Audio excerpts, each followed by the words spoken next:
next storyteller is Erilyn Hughes. CBS has proclaimed Erilyn as the Queen of Weird in Austin. She drives a banana-topped car, an art car, and her colorful home was featured on Weird Homes Tour. Arlen's book, Kid Me Not, and documentary, Love in the 60s, champions topics of feminism, sexuality, and death. Her stories are funny, heartfelt, intimate, and inspiring. Today she'll be telling the story, The Summer of Love. Please welcome Erilyn Hughes.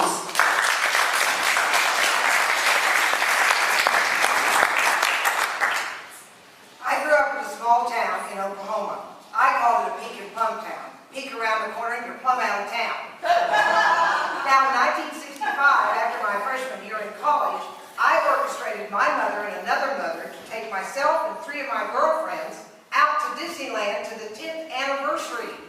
I mean, that was the year 1965 when the Beatles sold out Shea Stadium. And it was also the year that my government sent combat troops into Vietnam. And my favorite band was the Beach Boys. Of course, when we got to California at Disneyland, my intention was to really get a job and stay out there and work for the summer. And I did. My mother said, no, no, no. And my dad said, we have to reward an enterprising spirit.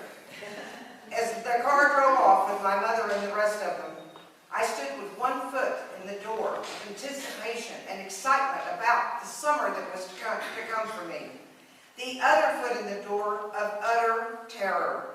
I was only 19. The boys upstairs in our apartment worked at Disneyland also and had a car. So we went to Tijuana. We were directed down to the nightclubs. And when we arrived, there were neon signs and they were saying, naked girls, girls having sex with donkeys. I said, oh, that's a joke, nobody, I mean, that's crazy. But we went into the nightclub and there were live sex acts on stage. I was totally frozen. I was paralyzed. I didn't know what to do or say. I'd never been witness to anything like that. When we left the nightclub, no one in my group said a word about what happened there. And no one said a word about it in the car on the way home, and no one said a word about it for the rest of the summer. Our next trip was San Francisco. Well, I had seen pictures in San Francisco, so I knew it wasn't going to be like Tijuana. When we arrived there, everyone said, you got to go down where the Bohemians live. Oh, I've been in Tijuana, I was leery. But they said, it's safe down there, the people are just weird. So we arrived in Haight-Ashbury. There were Victorian houses that were run down but had been painted neon blue and purple and orange. The doors were psychedelic colors and all kinds of whirly arounds. And the windows were open because there was no air conditioning, and I could see inside it was wall-to-wall mattresses and people doing all kinds of things in there. On those steps sat people talking about the Vietnam War and about civil rights. The guys had big hats and plumes, and they had tails on their coats, and they had big sunglasses and lots of beads. The girls, on the other hand, were like the peasant girls back home in Oklahoma. They didn't have any bra or any makeup, probably no underwear at all. They had flowers in their hair, and they were barefoot.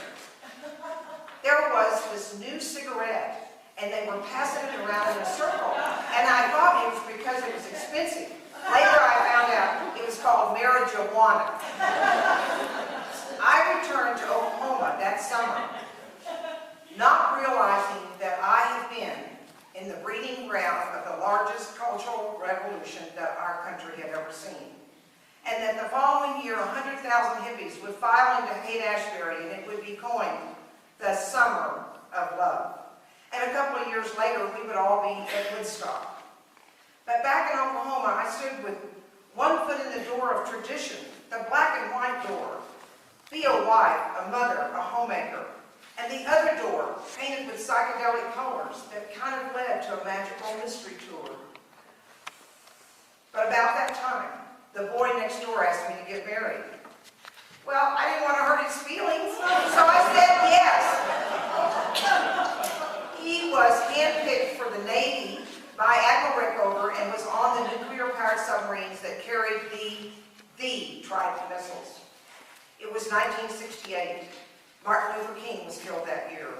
Also, support for the war in my country had dropped 37%, and we had 500,000 troops in Vietnam at that time. 16,000 boys my age came home with body bags that year. 2 of those guys were my friends, and it haunts me still today. It was at that point that I went to the streets to protest against my government and the war in Vietnam. I held a sign that said, "Make love, not war," next to a boy who had a sign that said, "Hell no, we won't go." I went home and I told my husband, "I don't want to be married anymore. It's like a prison to me. And I want to make my own money and have my own money. And I don't want to have children." And he filed for divorce. That is the story of my coming of age of the 60s.